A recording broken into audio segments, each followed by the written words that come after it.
All right, let's take a look here at the stats for median price declines. Now, super important when using the median. We're going to give you guys a little stats lesson here. I don't know why I'm giving it because Justin's one with the stats degree. I just did finance. Kind of useless. We got all property types, detached, apartment, townhouse. Now, super important, you want to break these down into each component because if you just go all property types, it looks way worse than it actually is.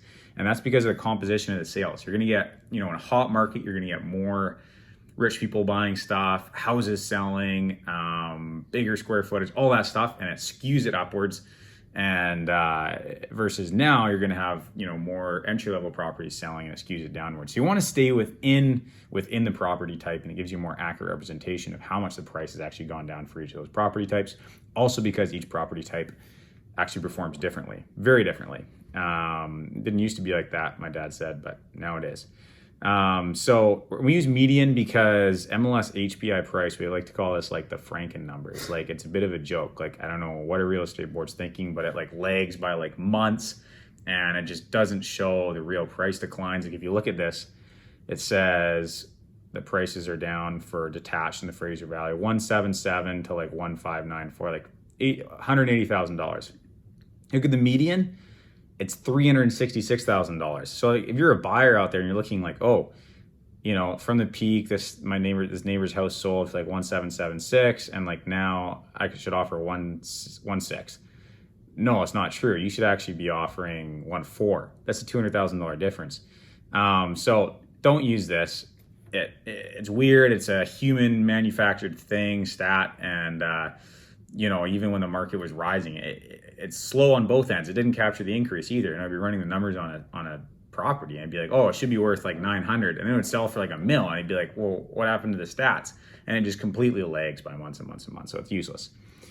So we're going to use the median here. So if you look at detached in the Fraser Valley, like I said, 1,766 down to 1.4, we're down $366,000, about 21%. Which lines us back up. We're not quite back to spring 2021 yet. We're looking at where's like September 2021. So make sure we see where that prints next month. Back in 2019, we're sitting at 921. So we're still $480,000 above 2019 prices. We got a long way to go if we're going back to pre-COVID. And again, we don't use the average either because it's going to take these massive sales, these $4 million sales, just going to skew it. We don't want to do that. Median works the best. Let's take a look at Townhouse here. We look at Townhouse, peaked at 972, down to 838. That's like roughly $140,000. Trying to do math on the fly here, but it's about 15%, so less than detached. And those started at like 560. So we're still way, way, way, way above 2019 prices. We're like 50% above 2019 prices still on Townhouse in the Fraser Valley. And apartment has been the softest. The softest that it's come down, but it's also because it went up the least. Started at 381, peaked out at like 573. Took a while for apartments to go up. Oh yeah, it took a long time. Justin actually bought an apartment in December, and it was still like pretty low, the pricing on it. So even though everything else was almost at like 80% over pre-COVID by then. So apartments struggled last year, and then they kind of went up last, and then so they're coming down the least. But like I've seen some apartments, like what was that one in Grandview we saw sold for like maybe 15% over its 2019 price in Grandview. Oh yeah, yeah. So definitely those ones are softer. 2 beds. If you want to make the data even better, go 2 bed to 1 bed. So you can see 2 beds peaked to 632, dropped down to 570, about $62,000, which is like, that's decent. That's on a 2 bed. That's what is that? Almost 10% now. So more than all the data shows actually when you do. This is why it's good to break down the composition as far as you can. Because they're showing like 6% for all of it. So 1 bed's down like 498 to like 465. So 1 bed's holding really well. I mean, that's only $35,000. It's like 7% or something for 1 beds.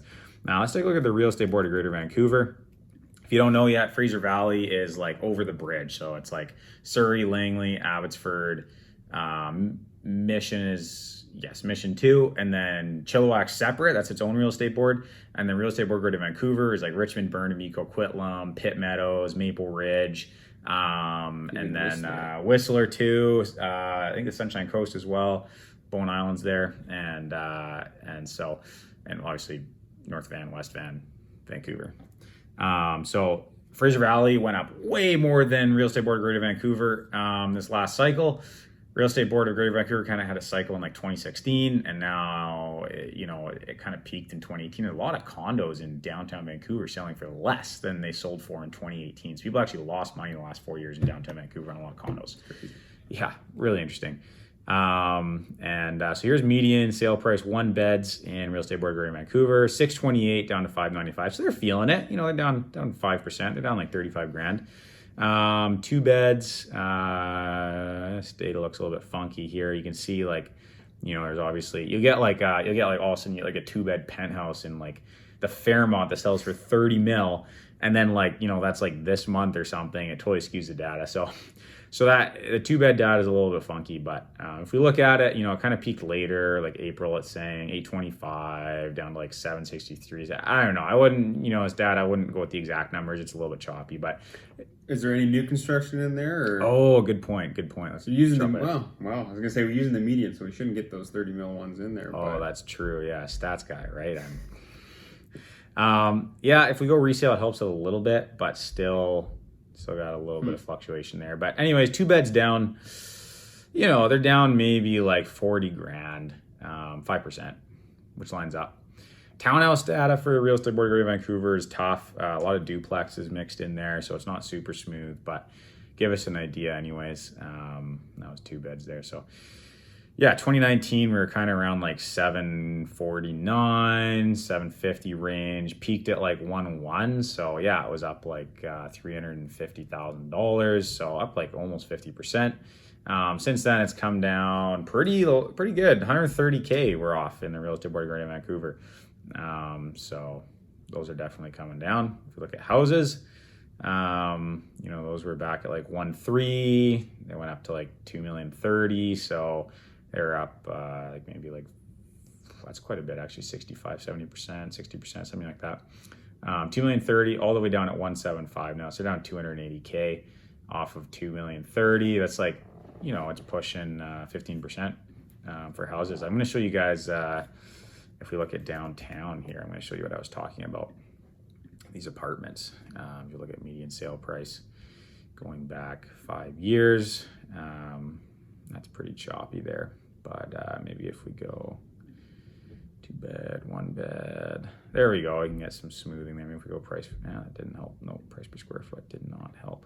I know we don't like it, but the HPI might reflect this a little bit. Oh, yeah. Okay, we'll take a look at it. It'll smooth for us. They over smooth too much. They do over smooth, the Franken numbers, but they do help for stuff like this. So you can see here like 2012, 2015, and then all of a sudden like 2018, like condos downtown Vancouver like nearly doubled. Like they just went on an absolute tear, completely overshot, and then they fell we're going from like 700 down to like 600. They fell like 100 grand, like 15% almost, and we're still not even back there at that 700 number. We're sitting at like 640, so we're below those 2018 numbers in Vancouver.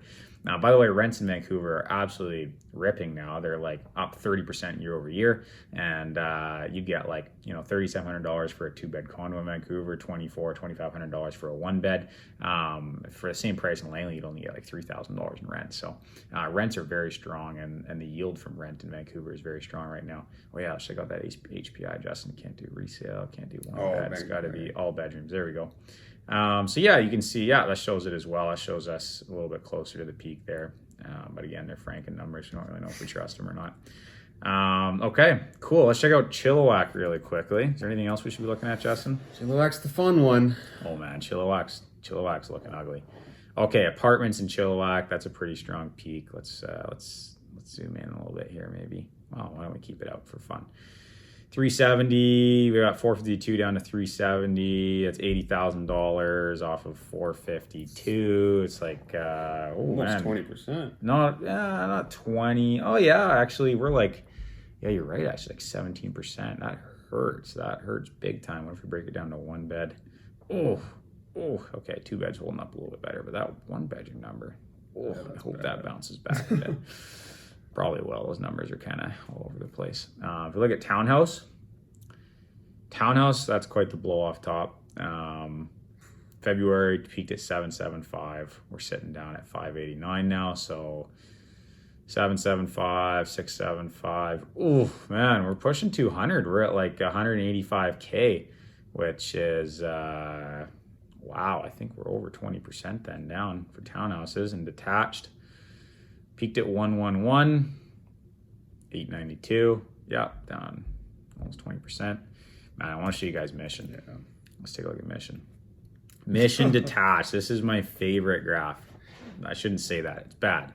It's sad, but Mission, you could have bought a house in Mission for like 350 grand back in 2014, 2015. If you'd sold, you could have bought that house. You could have bought 5% down. You could have bought that house for like with like, you know, $23,000 down, and then you could have sold it. And if you sold at the absolute peak in February, you could have sold for 1.35 million, and you would have made, with a $23,000 down payment, you would have made like, I don't even know how much money that is. 135 minus 350. You would have made $1 million with $25,000 in 7 years. That is like the most insane. I guarantee you, there's somebody out there that did this. If you're watching this video, reach out to me. You're a legend. But 135, if you didn't sell at the peak, you're kicking yourself, because you're down at 960 now. That's almost $400,000. Brutal. Now, again, 95% of people live in their house long terms, doesn't really matter. But that, still, just to see that pain. And unfortunately, there are some people that bought you go down to Palm Springs for 6 months, you come back and your house is worth the same, but you had no idea that you just exactly $400,000. And you'd probably be better off not knowing it ever went up that high, because otherwise you're gonna call your realtor and be like, I want to sell, and then you're gonna be like, how much? You'll be like, well, my neighbor sold for 1.3 back in March. You'll be like, sorry, bro. It's not happening anymore. But okay, so yeah, we're all the way back at April 21 prices in Mission. That entire last year of $400,000 parabolic peak was wiped out back at April 2021. You know, if we're getting back to like 2019 prices, we're looking at like 650, 700. So we're still 50% over those prices in Mission. So it's still a really big gain from back, but it's just that entire peak wiped out. So anyways, hope that was educational for you guys. Yeah, looking forward to our next video. Awesome. Thanks, guys.